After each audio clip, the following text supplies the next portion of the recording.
والله الواحد يعني اولا كده الواحد كان ليه فتره ساكت كده مش عايز يتكلم عن الاهلي. تقول ايه قاعد استنى معلش، لسه الوقت بدري، واصبر عليهم شويه.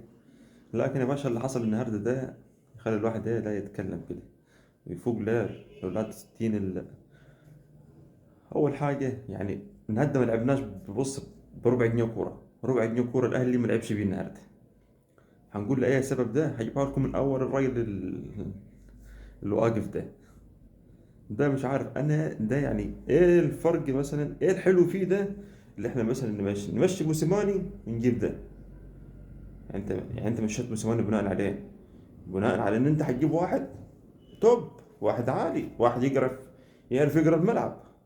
مش واحد النهارده شايف لي سموحه بتلعب بسبعه ورا ومصمم انه يلعب براس حربة واحد، ومصمم انه ينزل لي واحد شاب 18 سنه في ماتش مكهرب زي كده عايز يحرقه لي.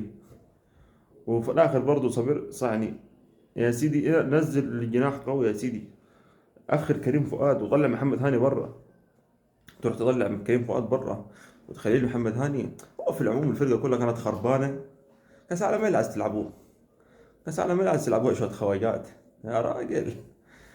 ثانيا، شويه الجهابزه اللي بالفريق دول، السوليه، قفشه، شناوي، الناس اللي كانت مرتاحة دي اللي هي ريحوها في آخر الموسم، بحيث قالوا إيه منهكين ومش منهكين ولازم يرتاحوا ومش يرتاحوا والكلام ده.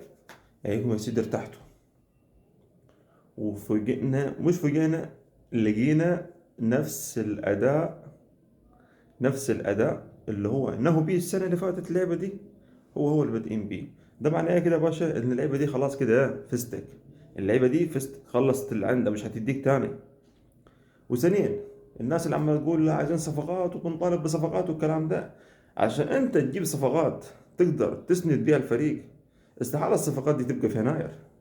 يناير ده وقت مزنوق خالص ان انت تقدر تجيب فيه. التدعيم صح اللي هو بيبقى في الصيف، التدعيم صح اللي هو بيبقى في الصيف، اللي انت ما جبتش فيه اي صفقة عدلة. يعني انت ضحيت باحمد ياسر ريان اللي هو كان ممكن يبقى احسن الوحشين عندك، لكن انت لا، جبت لي ميسي وبيسي وشادي حسين. شادي حسين ده اللي اتركب مره واحده واحنا مش عارفين ايه ليه الصراحه.